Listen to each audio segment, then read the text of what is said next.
Hi, ശരത്താണ്. ഈ വീഡിയോയിൽ നമ്മൾ സംസാരിക്കാൻ പോകുന്ന കാര്യം എന്ന് വെച്ചാൽ എൻ്റെ ഇൻവെസ്റ്റിംഗ് ജേണിയിൽ ഏറ്റവും വലിയ ചേഞ്ച് ഉണ്ടാക്കിയ ഒരു കാര്യമാണ്. ആ ഒരു രീതിയിൽ ഞാൻ ഇൻവെസ്റ്റ് ചെയ്യാൻ തുടങ്ങിയതിന് ശേഷം എൻ്റെ പോർട്ട്ഫോളിയോയിൽ നല്ല ഡിഫറൻസ് ഉണ്ടായിട്ടുണ്ട്. അതുപോലെ തന്നെ നല്ല നല്ല സ്റ്റോക്കുകളൊക്കെ എനിക്ക് ഫൈൻഡ് ചെയ്യാനായിട്ട് പറ്റിയിട്ടുണ്ട്. ആ ഒരു കാര്യം ഞാൻ ഷെയർ ചെയ്യുന്നത് എന്തുകൊണ്ടാണെന്ന് വെച്ചാൽ നിങ്ങൾക്ക് ഒരുപക്ഷെ നല്ല രീതിയിൽ ഉപകാരപ്പെടാൻ സാധ്യതയുള്ളൊരു കാര്യമാണ്. ഞാൻ അതിന് മുമ്പ് സ്റ്റോക്കുകളെ കണ്ടിരുന്ന രീതി, ഇൻവെസ്റ്റ് ചെയ്തുകൊണ്ടിരുന്ന രീതിയൊക്കെ മൊത്തത്തിൽ ചേഞ്ച് ആയിട്ടുണ്ട്. എന്തായാലും നമുക്കത് ഡീറ്റെയിൽ ആയിട്ട് ഡിസ്കസ് ചെയ്യാം. അതുപോലെ തന്നെ ഞാനിവിടെ സംസാരിക്കുന്ന കാര്യം നിങ്ങൾ ബാക്ക് ടെസ്റ്റ് ചെയ്ത് നോക്കണം. അത് സിമ്പിളായിട്ട് നിങ്ങൾക്ക് ഇപ്പോൾ സ്ക്രീനറിൽ എവിടെയെങ്കിലും കയറി നോക്കിയാൽ നമ്മൾ ഈ പറയുന്ന കാര്യങ്ങളൊക്കെ കൃത്യമായിട്ട് ബാക്ക് ടെസ്റ്റ് ചെയ്യാനായിട്ട് നിങ്ങൾക്ക് പറ്റും. അതിങ്ങനെ നോക്കുമ്പോൾ തന്നെ നിങ്ങൾക്ക് കൃത്യമായിട്ട് ഇതൊക്കെ വർക്കൗട്ട് ആവുന്ന കാര്യങ്ങളാണെന്ന് മനസ്സിലാക്കാൻ പറ്റും. അതിനുശേഷം ഈ സ്റ്റോക്കുകളിലൊക്കെ കൂടുതലായിട്ട് സമയം ഇൻവെസ്റ്റ് ചെയ്തുകൊണ്ട് ഈ പറയുന്ന രീതിയിലുള്ള സ്റ്റോക്കുകളൊക്കെ നിങ്ങൾക്ക് ഐഡന്റിഫൈ ചെയ്യാൻ പറ്റുന്നുണ്ടെന്നുള്ള കാര്യത്തോടെ നോക്കുക. അങ്ങനെ നിങ്ങൾ ബാക്ക് ടെസ്റ്റ് ചെയ്യുന്ന സമയത്ത് നിങ്ങൾക്ക് ഈ പറയുന്ന കാര്യങ്ങളിലൊക്കെ കുറച്ചുകൂടെ കൺവിക്ഷനും കാര്യങ്ങളൊക്കെ ഉണ്ടാവും. എന്നാലേ ഉള്ളൂ നമുക്ക് കൂടുതലായിട്ട് സ്വന്തമായിട്ട് ഈ സ്റ്റോക്കുകളൊക്കെ തന്നെ അനലൈസ് ചെയ്ത് കണ്ടുപിടിക്കാനായിട്ട് നമുക്ക് തോന്നുള്ളൂ. അല്ലെങ്കിൽ ആ ഒരു കോൺഫിഡൻസ് നമുക്ക് ഒരിക്കലും കിട്ടത്തില്ല, പ്രത്യേകിച്ച് ഈ രീതിയിൽ ബാക്ക് ടെസ്റ്റ് ചെയ്ത് നോക്കില്ല എന്നുണ്ടെങ്കിൽ. ഇനി നമ്മൾ കാര്യത്തിലേക്ക് കടന്നു കഴിഞ്ഞാൽ പറയുമ്പോൾ വളരെ സിമ്പിൾ ആയിട്ടുള്ള കാര്യമാണ്. പ്രത്യേകിച്ച് ഈ പറഞ്ഞ അതിൻ്റെ റവന്യൂ ഗ്രോത്തിലാണ് ഫസ്റ്റ് ആയിട്ട് നോക്കുന്നത്. ഈ ഗ്രോത്തിൻ്റെ ചേഞ്ചിനെയാണ് മെയിൻ ആയിട്ട് നോക്കുന്നത്.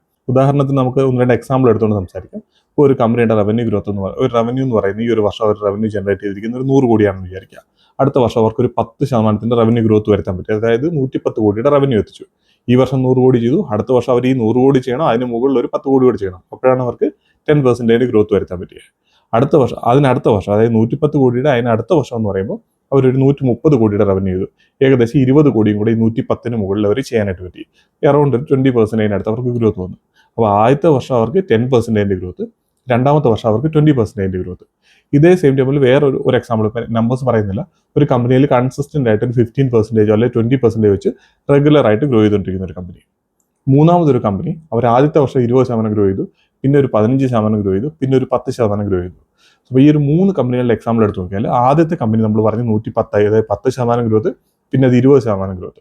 രണ്ടാമത് പറഞ്ഞ കമ്പനിയിൽ നമ്മൾ കൺസിസ്റ്റന്റ് ആയിട്ട് ഇപ്പോൾ 20% അല്ലെങ്കിൽ 25% ഏതെങ്കിലും ഒരു പെർസെൻറ്റേജിൽ കൺസിസ്റ്റന്റ് ആയിട്ട് അവർ പെർഫോം ചെയ്തുകൊണ്ടിരിക്കുകയാണ്, ഗ്രോത്ത് വരുന്ന ആ ഒരു രീതിയിലാണ്. മൂന്നാമത് പറഞ്ഞ കമ്പനിയുടെ സെയിൽസ് ഗ്രോത്ത് എന്ന് പറഞ്ഞാൽ അല്ലെങ്കിൽ 20% പെർഫോം ചെയ്തു, പിന്നെ അത് 15% അവരുടെ ഗ്രോത്ത് കുറഞ്ഞു, വീണ്ടും വരുമ്പോൾ ഒരു 10% അവരുടെ ഗ്രോത്ത് കുറഞ്ഞു. ഈ കൺസിസ്റ്റന്റ് ആയിട്ട് ഇവരുടെ റവന്യൂ ഗ്രോത്തിൽ ഇമ്പ്രൂവ്മെന്റ് വരുന്ന സ്റ്റോക്കുകൾ, ബിസിനസ്സുകളുടെ പെർഫോമൻസ്, പ്രത്യേകിച്ച് പ്രൈസ് ചാർട്ടിൽ അല്ലെങ്കിൽ ഇവർ മേക്ക് ചെയ്യുന്ന റിട്ടേൺ എന്ന് പറയുന്നത് നല്ല രീതിയിൽ ബാക്കിയുള്ള കമ്പനികളെ കഴിഞ്ഞിട്ട് ഒരുപാട് മുകളിലാകാനുള്ള സാധ്യത കൂടുതലാണ്. അതായത് ഒരു കമ്പനിയുടെ റവന്യൂ ഗ്രോത്ത് എന്ന് പറയുന്നത് കൺസിസ്റ്റന്റ് ആയിട്ട് ഇമ്പ്രൂവ് ചെയ്തുകൊണ്ടിരിക്കുകയാണെന്നുണ്ടെങ്കിൽ ആ കമ്പനിയുടെ ഞാൻ പറഞ്ഞ ഒരു ദിവസത്തിലെ, ഒരു ക്വാർട്ടറിലെ, ഒരു 2 ക്വാർട്ടറിലെ കാര്യമല്ല പറയുന്നത്, കൺസിസ്റ്റന്റ് ആയിട്ട് ഒരു 6 മാസം അല്ലെങ്കിൽ 1 വർഷം 2 വർഷം എന്നുള്ള രീതിയിൽ ഒരു ലോങ്ങർ ടൈമിൽ നമ്മൾ നോക്കുമ്പോഴത്തേനും കൺസിസ്റ്റന്റ് ആയിട്ട് ഇവരുടെ റവന്യൂ ഗ്രോത്ത് കാര്യങ്ങളിൽ ഇമ്പ്രൂവ്മെന്റ് വരുന്ന സ്റ്റോക്കുകളിൽ, ബിസിനസ്സുകളിൽ നല്ല രീതിയിൽ അവരുടെ സ്റ്റോക്കിന്റെ മൂവ്മെന്റ് കാര്യങ്ങളൊക്കെ വരാൻ സാധ്യത വളരെ കൂടുതലാണ്. സെയിം ടൈമിൽ നമ്മൾ മൂന്നാമത് പറഞ്ഞ കമ്പനിയെ പോലെ, അതായത് 20% ഗ്രോത്ത്, പിന്നെ അത് 15% കുറയുന്നു, പിന്നെ അത് 10% കുറയുന്നു. ഈ രീതിയിൽ അവരുടെ സെയിൽസ് ഗ്രോത്ത് കുറഞ്ഞുകൊണ്ടിരിക്കുന്ന ബിസിനസ്സുകൾ നോക്കിക്കഴിഞ്ഞാൽ അവരുടെ ഈ സ്റ്റോക്ക് പ്രൈസിൽ നമുക്ക് ഇതേ രീതിയിലുള്ള ഡിഫറൻസ് കാണാൻ പറ്റും. ആ സ്റ്റോക്കുകളൊന്നും തന്നെ ഒരു പക്ഷേ റിട്ടേൺ മേക്ക് ചെയ്ത് തരാനുള്ള സാധ്യത വളരെ കുറവാണ്. നമ്മൾ ഈ പറയുന്ന കാര്യങ്ങൾ 100% ആയിട്ട് എല്ലാ സ്റ്റോക്കുകളിലും ഇങ്ങനെ ഒരു ഗ്രോത്ത് വരുന്നു. ഒരു ക്വാർട്ടറിൽ നിന്ന് അടുത്ത ക്വാർട്ടറിലേക്ക് ഒരു 5% 10% ഇൻക്രീസ് അവരുടെ ഗ്രോത്തിൽ വരുന്നു. എക്സാക്ട് ആ മൊമെന്റ് തൊട്ടിട്ട് സ്റ്റോക്കിന്റെ പ്രൈസ് മുകളിലേക്ക് പോകും. അങ്ങനെ ഒരു കാര്യം എടുക്കരുത്. നമ്മൾ ഈ പറഞ്ഞ പോലെ കണക്ക് കൂട്ടുന്ന പോലെ 4, 3, 7 എന്ന് പറയുന്ന പോലത്തെ ഒരു രീതിയല്ല സ്റ്റോക്ക് മാർക്കറ്റിൽ നടക്കുന്നത്. നമ്മൾ ഈ ഒരു കാര്യം മനസ്സിലാക്കി എടുക്കാൻ നോക്കുക. ഇത് മജോറിറ്റി സ്റ്റോക്കുകളിൽ ഇത് നടക്കുന്നുണ്ടെന്നുള്ള കാര്യം നോക്കുക. അതുപോലെ തന്നെ നമ്മൾ ഈ തിരിച്ചു പറയുന്ന കാര്യം, ഇപ്പം ഇങ്ങനെ സ്റ്റോക്കുകൾ പ്രൈസ് മൂവ്മെന്റ് വരില്ല എന്ന് പറഞ്ഞാൽ അതിനർത്ഥം അതിന്റെ സ്റ്റോക്ക് പ്രൈസ് എക്സാക്ട് ആ ഒരു മൊമെന്റ് തൊട്ടിട്ട് നേരെ താഴേക്ക് പോകുന്നുള്ള കാര്യമല്ല നമ്മൾ പറയുന്നത്. പക്ഷേ നമ്മളൊരു ലോങ്ങർ ടൈമിൽ എടുത്ത് നോക്കുന്ന സമയത്തേക്ക് ഈ സ്റ്റോക്കിൽ ഇവരുടെ ഈ പറഞ്ഞ ഈ ഗ്രോത്തിനെ കൃത്യമായിട്ട് റിഫ്ലക്ട് ചെയ്യുന്നതായിട്ട് അവരുടെ പ്രൈസ് മൂവ്മെന്റിൽ നമുക്ക് കാണാനായിട്ട് പറ്റും. പിന്നെ ഇതെല്ലാം ഞാൻ നേരത്തെ പറഞ്ഞ പോലെ തന്നെ 100% ആയിട്ട് ഇങ്ങനെ തന്നെയാണ് നടന്നുകൊണ്ടിരിക്കുന്നുള്ള കാര്യമല്ല. പക്ഷേ നമുക്ക് നല്ല റിട്ടേൺ ഉണ്ടാക്കിയെടുക്കാൻ പറ്റുന്ന അത്രയും രീതിയിൽ ബിസിനസ്സുകളിൽ ഈ ഒരു ഗ്രോത്ത് പോകുന്നത് നമുക്ക് കാണാനായിട്ട് പറ്റും. പ്രത്യേകിച്ച് ഇതിന്റെ സ്റ്റോക്കിന്റെ ഗ്രോത്ത് ഇൻക്രീസ് ചെയ്തുകൊണ്ടിരിക്കുന്ന കമ്പനികൾ നോക്കിയാൽ കൃത്യമായിട്ട് അവർ, കാരണം ഇതിന്റെ ഗ്രോത്ത് വരുന്ന സമയത്ത്, റവന്യൂവിൽ ഗ്രോത്ത് വരുന്ന സമയത്ത് അതിന്റെ കൂടെ തന്നെ അവർക്ക് ഈ പറഞ്ഞ പോലെ പ്രോഫിറ്റിൽ അതിനേക്കഴിഞ്ഞ് മുകളിൽ ഗ്രോത്ത് വന്നാൽ അത് പെർഫെക്റ്റ് ആയിട്ടുള്ള ഒരു സിനാരിയോ ആണ്.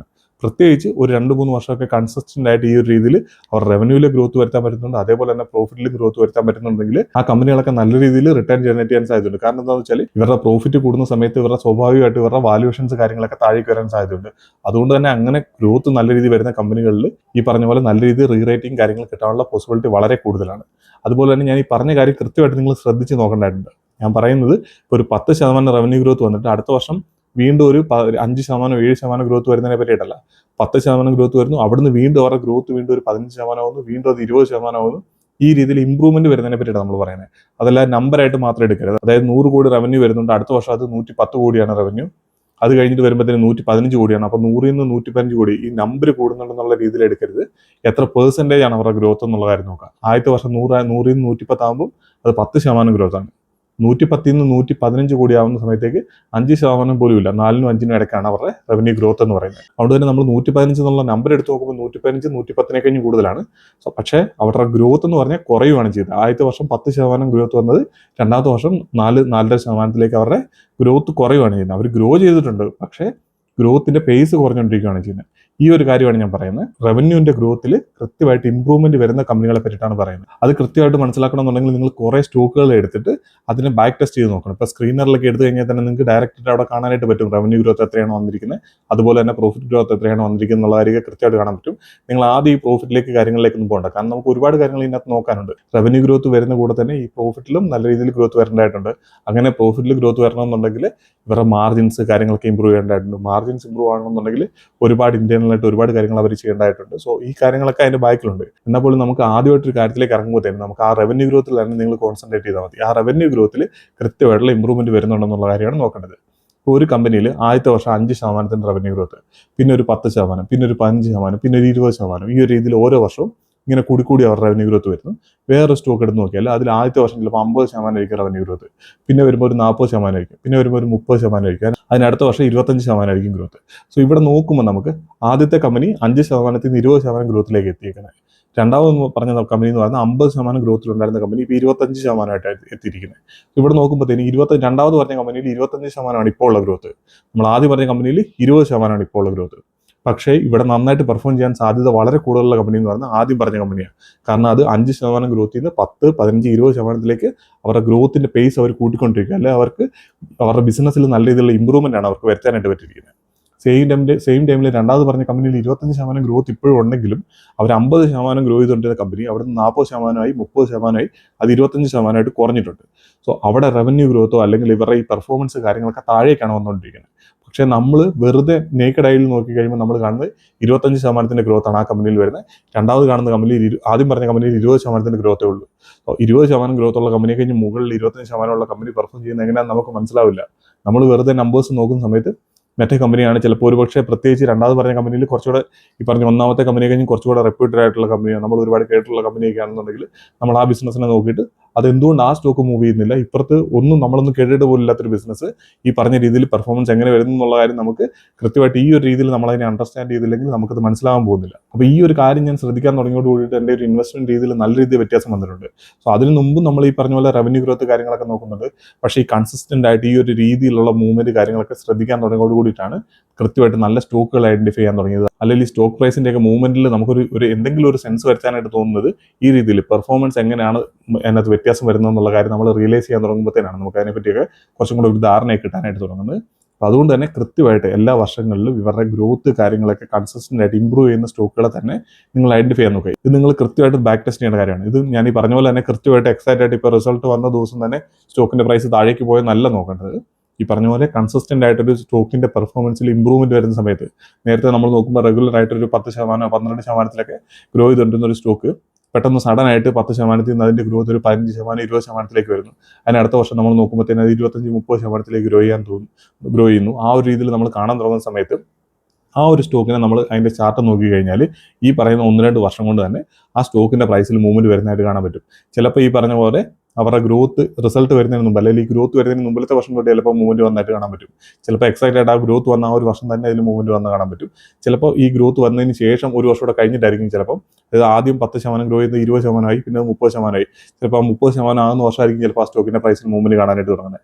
പക്ഷേ ഇതെല്ലാം നമ്മൾ കൃത്യമായിട്ട് ഇതിൽ മൂവ്മെന്റ് ഇങ്ങനെ വന്ന് ഈ ഒരു ദിവസം തൊട്ട് തന്നെ മൂവ്മെന്റ് വന്നില്ല, ആ ഒരു രീതിയിൽ നിങ്ങൾ നോക്കരുത്. അങ്ങനെയല്ല ഈ ഒരു കാര്യങ്ങളൊന്നും വർക്കൗട്ട് ചെയ്യുന്നത്. പക്ഷേ നമ്മൾ ലോങ്ങർ ടൈമിൽ നോക്കുമ്പോൾ ഇമ്പ്രൂവ്മെന്റ് നടക്കുന്ന ബിസിനസ്സുകളിൽ നല്ല രീതിയിലുള്ള സ്റ്റോക്കിൽ മൂവ്മെന്റ് കാര്യങ്ങളൊക്കെ വരാൻ സാധ്യതയുണ്ട്. അതേപോലെ തന്നെ എത്ര നല്ല ബിസിനസ് ആണെന്ന് പറഞ്ഞാലും അവർ ഈ പറഞ്ഞ ഗ്രോത്ത് കാര്യങ്ങളൊക്കെ സ്റ്റോപ്പ് ആവുന്ന മൊമെന്റിൽ അല്ലെങ്കിൽ കൺസിസ്റ്റന്റ് ആയിട്ട് ചിലപ്പോൾ ഇത് 5%, 10%, 30% അല്ലെങ്കിൽ 50% വെച്ചിട്ട് കൺസിസ്റ്റന്റ് ആയിട്ട് ചിലപ്പോൾ എല്ലാ വർഷവും ഗ്രോ ചെയ്തുകൊണ്ടിരിക്കുന്ന ബിസിനസ് ആയിരിക്കും. പക്ഷേ അവരുടെ ഗ്രോത്തിൽ എന്തെങ്കിലും കുറവ് വരിക, പെർഫോമൻസ് മോശമായി തുടങ്ങുന്ന ഒരു സിറ്റുവേഷൻ വരുന്ന സമയത്ത് ആ സ്റ്റോക്കിന്റെ മൂവ്മെന്റ് അവിടെ നിൽക്കുന്നതായിട്ട് നമുക്ക് കാണാനായിട്ട് പറ്റും. ഇപ്പോൾ നമ്മൾ HDFC ബാങ്കിക്ക് നമ്മൾ ഒരുപാട് തവണ നമ്മൾ എക്സാമ്പിൾ പറഞ്ഞിട്ടുള്ള സ്റ്റോക്കുകളാണ്. അവരുടെ ഒന്നും സ്റ്റോക്ക് പ്രൈസ് ഒരുപാട് താഴേക്ക് പോകുന്നതിന്റെ മെയിൻ റീസൺ എന്ന് വെച്ചാൽ ഇപ്പോൾ HDFC ബാങ്കിന്റെ കേസ് പറഞ്ഞാൽ അവർ ഈ അസറ്റ് ക്വാളിറ്റി കാര്യങ്ങളൊക്കെ നന്നായിട്ട് മെയിൻറ്റെയിൻ ചെയ്യുന്നുണ്ട്. അതല്ലെങ്കിൽ നമ്മൾ ഈ പറയുന്ന പോലെ വലിയ ബിസിനസ്സുകളൊക്കെ പറഞ്ഞാൽ അവർക്ക് മെയിനായിട്ട് ഒരു ബേസ് ഉണ്ട്. അതുകൊണ്ട് തന്നെ അവർ കൺസിസ്റ്റന്റ് ആയിട്ട് ഈ രീതിയിലൊക്കെ തന്നെ പെർഫോം ചെയ്യും. പക്ഷെ അവിടെ ഗ്രോത്ത് വരാനുള്ള സാധ്യത കുറവ്. അതുകൊണ്ട് തന്നെയാണ് ഈ സ്റ്റോക്കുകളുടെ പ്രൈസ് ഒരുപാട് താഴേക്ക് പോകത്ത്. ഇപ്പം ഏഷ്യൻ പെയിന്റ്സ് ഒക്കെ എടുത്താൽ ചിലപ്പോൾ 50% 60% താഴേക്ക് പോകത്ത് എന്താണെന്ന് വെച്ചാൽ അവർ ഓൾറെഡി അവർക്ക് വലിയ രീതിയിലുള്ള അസറ്റ് കാര്യങ്ങളൊക്കെ ക്രിയേറ്റ് ചെയ്ത് വലിയൊരു ബിസിനസ് ആയിട്ട് അവർക്ക് ബേസ് ഉണ്ട്. അതുകൊണ്ടാണ് ഈ പറഞ്ഞ സ്റ്റോക്ക് ഒരുപാട് താഴേക്ക് പോകത്ത്.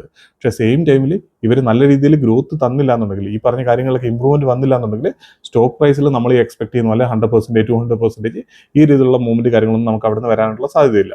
അപ്പം അങ്ങനെ വരണമെന്നുണ്ടെങ്കിൽ കൃത്യമായിട്ട് ഇമ്പ്രൂവ്മെന്റ് വരുന്ന സ്റ്റോക്കുകളായിരിക്കണം. അപ്പോൾ ഇതെന്തായാലും നിങ്ങൾ ബാക്ക് ടെസ്റ്റ് ചെയ്ത് തന്നെ നോക്കുക. അത് നിങ്ങൾ ചെയ്യുമ്പോഴത്തേന് കൃത്യമായിട്ട് എല്ലാ രീതിയിലുള്ള സ്റ്റോക്കുകൾ, ഇപ്പോൾ പറഞ്ഞ ലാർജ് ക്യാപ്പോ സ്മോൾ ക്യാപ്പോ മിഡ് ക്യാപ്പോ പോലുള്ള കമ്പനികളെല്ലാം തന്നെ എടുക്കണം. ഈ പറഞ്ഞ പോലെ ഈ 1% 2% ഡിഫറൻസിനെ പറ്റിയിട്ടല്ല നമ്മൾ സംസാരിക്കുന്നത്. അതായത് കഴിഞ്ഞ വർഷം 10% ഗ്രോ ചെയ്തു, ഈ വർഷം അത് 11% അല്ലെ 12%, അതിനെ പറ്റിയിട്ടല്ല നമ്മൾ സംസാരിക്കുന്നത്. നമ്മൾ നോക്കുമ്പോൾ തന്നെ ഒരു നല്ലൊരു ഇമ്പ്രൂവ്മെന്റ് കാണാനായിട്ട് പറ്റുന്നു. അതായത് നമ്മുടെ മാർക്കറ്റിൽ ഞാൻ എപ്പോഴും പറയുന്ന ഒരു കാര്യമാണ് നോമിനൽ GDP. അതായത് നമ്മുടെ റെഗുലർ GDP ഗ്രോത്തും അല്ലെങ്കിൽ ഇൻഫ്ലേഷനോട് കൂട്ടുമ്പോഴത്തേന് നമ്മുടെ ഒരു നോമിനൽ GDP അറൗണ്ട് ആ ഒരു പെർസെൻറ്റേജ് നമുക്ക് മനസ്സിലാക്കാൻ പറ്റും. അറൗണ്ട് ഒരു 10% അടുത്താണ് മിക്കവാറും നമ്മുടെ നോമിനൽ GDP ഉള്ളത്. അപ്പോൾ അതിന്റെ മുകളിൽ എന്തായാലും നമ്മുടെ സ്റ്റോക്കുകൾ പെർഫോം ചെയ്യേണ്ടതായിട്ടുണ്ട്. കാരണം അതിൽ താഴെ പെർഫോം ചെയ്യുന്ന സ്റ്റോക്കുകൾ നമ്മൾ എടുത്തിട്ട് പ്രത്യേകിച്ച് കാര്യങ്ങളൊന്നുമില്ല. അതുകൊണ്ട് തന്നെ ഒരു 15% മുകളിൽ പെർഫോം ചെയ്യാത്ത താഴെ പെർഫോം ചെയ്യുന്ന സ്റ്റോക്കുകളെ പറ്റിയിട്ടല്ല നമ്മൾ സംസാരിച്ചുകൊണ്ടിരിക്കുന്നത്. അതിന് മുകളിലേക്ക് സ്റ്റോക്കുകളുടെ മൂവ്മെന്റ് വരണം. അത് 15% വരെ കഴിഞ്ഞ വർഷം ഗ്രോ ചെയ്തു, ഈ വർഷം അത് 16% ഗ്രോ ചെയ്തു, അതിനെ പറ്റിയിട്ടല്ല, ആ ഒരു ഇമ്പ്രൂവ്മെന്റ് അല്ല പറയുന്നത്. 15% പെർഫോം ചെയ്തുകൊണ്ട് സ്റ്റോക്കിന്റെ ഒരു നമുക്ക് നോക്കുമ്പോൾ തന്നെ കാണാൻ മനസ്സിലാവണം. 15 അത് ഇപ്പോൾ 20 അല്ലെങ്കിൽ 25% ഗ്രോത്ത് വരുന്നുണ്ട്. അതല്ലെങ്കിൽ ഇപ്പോൾ 30% ഗ്രോ ചെയ്തുകൊണ്ടിരിക്കുന്ന ഒരു കമ്പനിയുടെ ഗ്രോത്ത് സഡനായിട്ട് 50% കൂടുന്നു. ആ ഒരു രീതിയിൽ നല്ലൊരു ഗ്രോത്തിൽ ഇമ്പ്രൂവ്മെന്റ് കാര്യങ്ങൾ വരുന്നതിനെ പറ്റിയിട്ടാണ് പറയുന്നത്. അതേപോലെ തന്നെ ഞാൻ ഈ പറഞ്ഞ പോലെ സ്റ്റോക്കിന്റെ ഗ്രോത്ത് കുറയാന്ന് പറയുമ്പോഴും ഇപ്പോൾ 25% 30% ഗ്രോ ചെയ്തുകൊണ്ടിരിക്കുന്ന ഒരു ബിസിനസിന്റെ 25 ഒരു ക്വാർട്ടറിൽ 24 23% ആയി എന്ന് പറയുന്ന കാര്യത്തെ പറ്റിയിട്ടല്ല പറയുന്നത്. 25-30% ഗ്രോ ചെയ്യുന്ന സ്റ്റോക്കിന്റെ ഗ്രോത്ത് എന്ന് പറയുന്നത് ഒരു 20%-ഒക്കെ താഴേക്ക് പോകുന്നു, സഡനായിട്ട് താഴേക്ക് പോകുന്നത്. അത് കൺസിസ്റ്റന്റ് ആയിട്ട് ഈ ഒരു രീതിയിൽ അവർക്ക് 20 മുകളിലേക്ക് പെർഫോം ചെയ്യാൻ പറ്റുന്നില്ല. സോ ആ ഒരു രീതിയിൽ വരുന്നതിനെ പറ്റിയാണ് ഈ സംസാരിച്ചുകൊണ്ടിരിക്കുന്നത്. അതുകൊണ്ട് തന്നെ കൃത്യമായിട്ട് ഈ കാര്യങ്ങളൊക്കെ നിങ്ങൾ ബാക്ക് ടെസ്റ്റ് ചെയ്ത് നോക്കുക. അങ്ങനെ ബാക്ക് ടെസ്റ്റ് ചെയ്ത് ആ ഒരു കാര്യം നിങ്ങളുടെ മനസ്സിൽ ഉറക്കുമ്പോഴേ ഉള്ളൂ നിങ്ങൾക്ക് ഈ ഗ്രോത്ത് കൃത്യമായിട്ട് നോക്കേണ്ട ഒരു മെട്രിക് ആണെന്നുള്ള കാര്യവും, അല്ലെങ്കിൽ ഒരു ബിസിനസിന്റെ, അതായത് നമ്മൾ ഈ പറയുന്ന പോലെ വെറുതെ ചാർട്ട് നോക്കിക്കൊണ്ടിരിക്കുക, അല്ലെങ്കിൽ നമുക്ക് ഇത് എന്താണ് നടക്കുന്നതെന്ന് പോലും മനസ്സിലാകാതെ വെറുതെ ചാർട്ടിലെ മൂവ്മെന്റ് നോക്കിയിട്ട് ഇൻവെസ്റ്റ് ചെയ്യാന്നുള്ള രീതിയൊക്കെ വിട്ടിട്ട് ബിസിനസിനെ പഠിച്ച് അല്ലെങ്കിൽ അതിനെ ട്രാക്ക് ചെയ്ത് അതിന്റെ ഈ പറയുന്ന പോലെ ഇമ്പ്രൂവ്മെന്റും കാര്യങ്ങളൊക്കെ മനസ്സിലാക്കി ഇൻവെസ്റ്റ് ചെയ്യുന്നത്, അല്ലെങ്കിൽ അതൊരു നമുക്കൊരു കോൺഫിഡൻസ് ഉണ്ടാക്കി തരുന്നതെന്ന് പറയുന്നത് ഈ ഒരു കാര്യം നമ്മൾ ബാക്ക് ടെസ്റ്റ് ചെയ്തത് നമുക്ക് തന്നെ അതിനകത്ത് കോൺഫിഡൻസ് ഉണ്ടാവുന്ന ഒരു സമയത്തെ നമുക്ക്, അല്ലെങ്കിൽ പ്രത്യേകിച്ച് ഇത് നമുക്ക് മണി മേക്ക് ചെയ്ത് തരാൻ സാധ്യതയുള്ള ഒരു രീതിയിലുള്ള ഇൻവെസ്റ്റിംഗ് ആണ്. ഈ പ്രത്യേകിച്ച് ഗ്രോത്ത് നോക്കി ഇൻവെസ്റ്റ് ചെയ്യുക എന്നുള്ള കാര്യം നമുക്ക് മനസ്സിലായാലേ ഉള്ളൂ നമുക്ക് ആ രീതിയിൽ ഇൻവെസ്റ്റ് ചെയ്യാൻ തോന്നുള്ളൂ. പ്രത്യേകിച്ച് നമുക്ക് റിട്ടേൺസ് ഒന്നും ഇത് മേക്ക് ചെയ്യുക എന്നുള്ള കാര്യത്തിൽ നമുക്കൊരു കോൺഫിഡൻസ് ഇല്ല എന്നുണ്ടെങ്കിൽ നമുക്ക് ആ ഒരു രീതിയിൽ ഇൻവെസ്റ്റ് ചെയ്യാനും കാര്യങ്ങളൊന്നും പറ്റില്ല. അപ്പോൾ എന്തായാലും നിങ്ങളിത് ബാക്ക് ടെസ്റ്റ് ചെയ്ത് നോക്കുക. നമുക്ക് എന്തായാലും അടുത്തൊരു വീഡിയോയിൽ കാണാം.